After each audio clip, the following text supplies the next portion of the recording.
Aksi warga Kabupaten Pati, Jawa Tengah dilandasi oleh protes warga kepada Pemkab yang menaikkan pajak bumi dan bangunan pedesaan dan perkotaan hingga 250%. Namun bentuk kearoganan Bupati yang seakan tidak takut dengan rakyat telah membakar semangat warga Pati untuk turun ke jalan. Rakyat punya hak pilih untuk mengangkat Bupati, namun rakyat juga punya hak untuk menarik mandatnya kembali. Dan berikut perbincangan dengan Arman Suparman, Direktur Eksekutif Komite Pemantau Pelaksanaan Otonomi Daerah KPPOD. Pak, apakah lonjakan PBB yang kemudian berujung pada rencana bahkan dimakzulkan Bupati, ada penolakan dari warga ini ada ratusan, bahkan ada yang sampai 1.200% di beberapa daerah sesuai dengan prinsip-prinsip otonomi yang sehat gitu menurut KPPOD?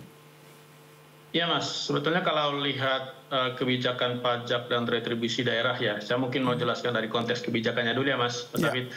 Ini kan mandat dari undang-undang terbaru, Undang-Undang 1 tahun 2022 terkait dengan pajak retribusi daerah, yang mana mewajibkan daerah itu untuk merevisi gitu ya, semua perda pajak retribusi daerah itu paling lambat awal tahun 2024. Sehingga kalau kita lihat di Kabupaten Pati, itu mereka punya perda terbaru, Perda 1 tahun 2024 tentang pajak dan retribusi daerah. Dan kalau kita lihat, memang perda ini sudah mengikuti apa yang sudah menjadi ketentuan di dalam Undang-Undang HKPD, gitu ya. Misalnya, kalau bicara PBBP 2, di dalam Undang-Undang HKPD itu tarif dasar penetapan PBB itu maksimal 0,5%, gitu ya. Artinya daerah itu bisa menetapkan tarif di bawah 0,5% itu nanti dikalikan dengan NJOP setelah dikurangi NJOP TKP namanya. NJOP tidak kena pajak gitu ya. Dan di Perda 1 2024 di Pati itu mereka menetapkan skema tarif dalam 2 skenario gitu ya. Yang NJOP atau nilai jual objek pajaknya itu di bawah 1 miliar, itu dikenakan tarif dasarnya itu 0,1%, sementara di atas 1 miliar itu 0,2 miliar. Itu nanti dikalikan dengan NJOP gitu ya, dan NJOP inilah yang menjadi ruang bagi daerah untuk ditentukan dan yang menjadi sumber polemik per hari ini Mas David. Kenapa? Kalau kita lihat turunan dari Perda 1 tahun 2024 itu, Bupati Sadewo itu mengeluarkan peraturan Bupati kalau nggak salah nomor 17 tahun 2025 yang melakukan penyesuaian tarif gitu ya, terutama di sisi NJOP-nya gitu ya. Di sana diatur beberapa kategori NJOP, sehingga setelah itu nanti dikalikan dengan tarif dasar tadi itu, memang implikasinya itu sampai 250% dari itu. Gitu. Tapi ya. Berarti itu tidak serta-merta rata 250% seharusnya ya, bisa ada yang lebih begitu ya? Seharusnya iya, karena ini kalau lihat di peraturan bupatinya itu ya Mas David, dan kalau kita semua bisa membaca gitu ya, di dalam Perbup itu ada kategorinya. Ketika nanti ada lonjakan NJOP misalnya 0 sampai 10% gitu ya, dari NJOP 2024 ada penetapan tarif gitu ya, misalnya 100% sampai 39% terbawah gitu Mas. Jadi ada di setiap titik itu pasti ada perbedaan PBBP 2 tergantung kategorisasi NJOP-nya tadi. Gitu Mas ya. Jadi rumusannya itu tadi 0,1% atau 0,2 dikalikan NJOP dikurang NJOP TKP, nanti itu akan menghasilkan tarif PBBP 2 yang akan berbeda-beda itu.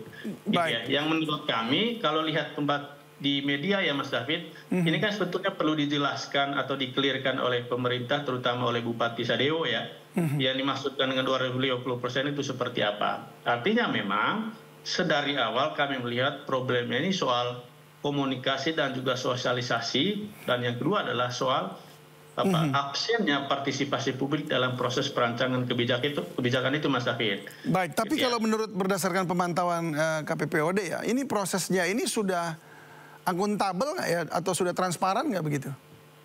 Ya, kalau belajar dari kajian kita soal perda-perda bermasalah ya Mas, polanya adalah ketika ada resistensi atau penolakan dari publik gitu ya, itu artinya dalam proses perancangannya itu tidak melibatkan publik secara bermakna. Nah, itu juga jadi masalah ya. Itu yang menurut kami jadi PR, dan yang dilanggar itu adalah aspek paling prinsipil dalam proses penyusunan kebijakan publik. Kita kan sudah tahu ada putusan MK soal partisipasi bermakna, kemudian ada juga peraturan soal partisipasi publik Mas, di mana semua kebijakan publik, baik itu perda maupun peraturan kepala daerah atau peraturan bupati ya, yang itu berpotensi menimbulkan beban bagi masyarakat, wajib hukumnya untuk melibatkan publik, gitu ya. Nah, sekarang wajib yang ya, terjadi itu wajib hukumnya. Berarti kalau tidak disertakan, artinya ada pelanggaran dong di situ ya? Betul, betul. Dari yang kami lihat gitu ya, seringkali memang dalam proses pelibatan publik itu terjadi, tetapi menjadi sangat formalitas, gitu ya. Jadi yang dilibatkan itu adalah orang-orang yang bisa melancarkan proses pembahasan itu. Itu yang kami lihat jadi fenomena umum gitu ya, yang mungkin tidak hanya terjadi di Pati, tapi juga di daerah-daerah yang lain. Gitu, baik, berarti untuk yang kasus Pati ini, Pak Sudewo ini, apakah ini artinya bisa disebut ada penyalahgunaan kekuasaan atau memang ada bicara soal pelanggaran yang kemudian bisa ke pidana begitu? Kami melihat ada problem kapasitas dan integritas di sana ya Mas. Di sisi kapasitasnya itu tadi ada pengabaian prinsip yang paling mendasar dalam proses perancangan itu soal partisipasi, gitu ya.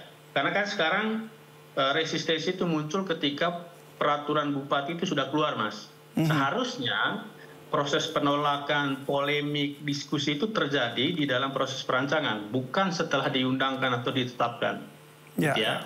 Itu yang problem soal kapasitas. Kemudian soal integritas adalah yang kami lihat kenapa ada resistensi, kemarahan yang luar biasa yang terjadi per hari ini.